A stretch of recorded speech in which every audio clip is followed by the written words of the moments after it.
Oke, assalamualaikum warahmatullahi wabarakatuh. Selamat pagi menjelang siang, anak-anak. Gimana kabarnya selama liburan? Alhamdulillah, semoga semuanya baik-baik saja ya. Baiklah, ketemu dengan saya lagi dalam pelajaran yang tidak sama dengan semester ganjil kemarin ya. Nah, kali ini untuk TIK pending dulu, kita beralih ke prakarya ya. Nah, langsung saja saya mulai anak-anak ya. Tetap jaga kesehatan di rumah ya. Oke, untuk prakarya ini kita akan membahas tentang kerajinan bahan limbah keras ya. Pada bab 1 ini nanti kita akan belajar bagaimana cara mengolah limbah-limbah yang sifatnya keras dan padat untuk dimanfaatkan dijadikan bahan seni kriya. Oke anak-anak, langsung saja. Yang pertama, kita harus mengetahui apa definisi dari limbah.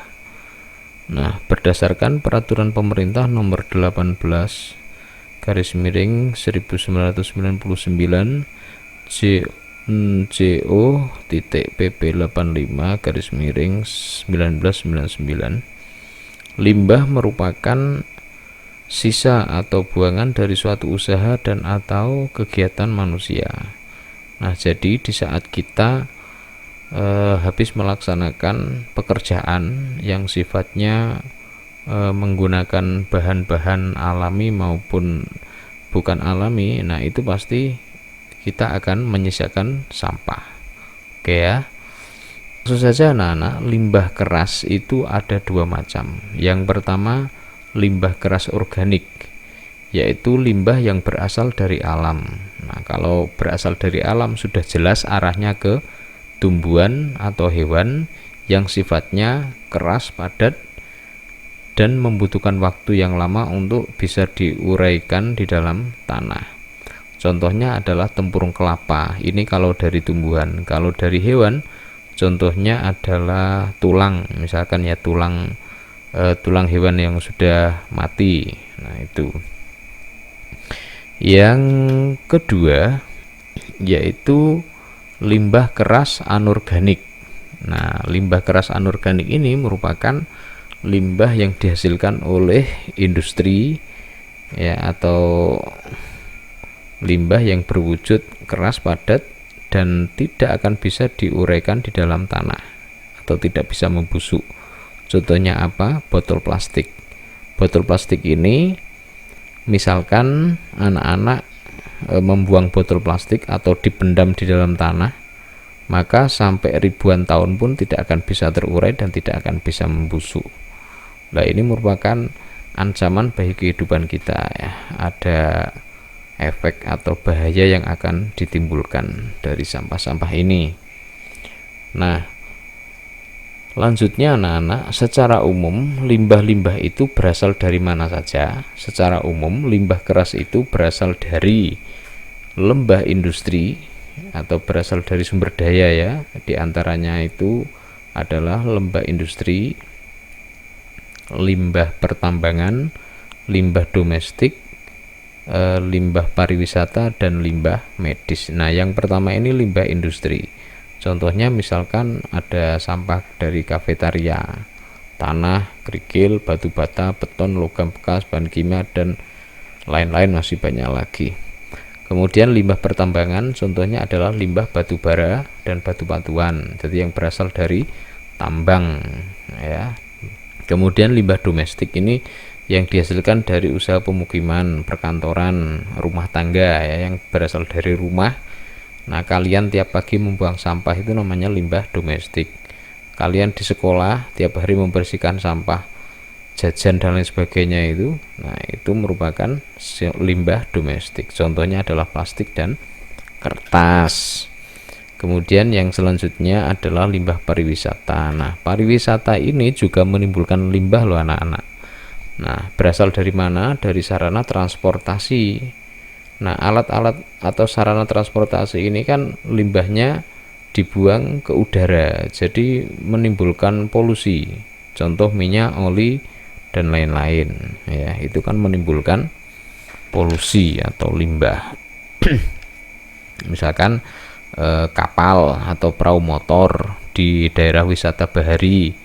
Nah, itu juga bisa berpotensi untuk menumpahkan minyak, oli, sehingga laut atau airnya itu akan tercampur dengan minyak atau tetesan oli yang berasal dari perahu motor tersebut. Nah, yang nomor 5 itu adalah limbah medis. Nah, limbah medis itu tentunya limbah yang berasal dari dunia kesehatan, contoh misalkan obat-obatan atau bungkusnya, bahan kimia. Nah, ini mirip dengan limbah yang dihasilkan dari limbah domestik, sama sebenarnya ya. Nah, sekarang kalau sudah paham, kita lanjutkan proses pengolahan limbah baik organik maupun non-organik. Yang pertama adalah sanitasi. Nah, sanitasi itu merupakan metode pengolahan sampah terkontrol dengan sistem sanitasi yang baik.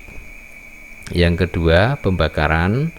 Nah, misalkan jika sampah itu dimungkinkan bisa dibakar, ya kita bakar ya. Nah, untuk sampah yang berskala besar, nah itu nanti ada alatnya tersendiri atau insinerator ya, yang dihasilkan, yang hasil pembakarannya berupa gas dan residu ya. Yang ketiga yaitu penghancuran. Nah, proses penghancuran sampah itu dilakukan atau menggunakan alat-alat yang khusus sehingga sampah itu nanti akan hancur menjadi potongan-potongan kecil, dan potongan-potongan kecil itu nanti dalam skala besar ya, jumlah banyak, bisa dimanfaatkan untuk menimbun tanah yang dataran rendah ya, atau digawe nguruk. Nah, digawe nguruk misalkan, nah, itu kan lebih kuat ya.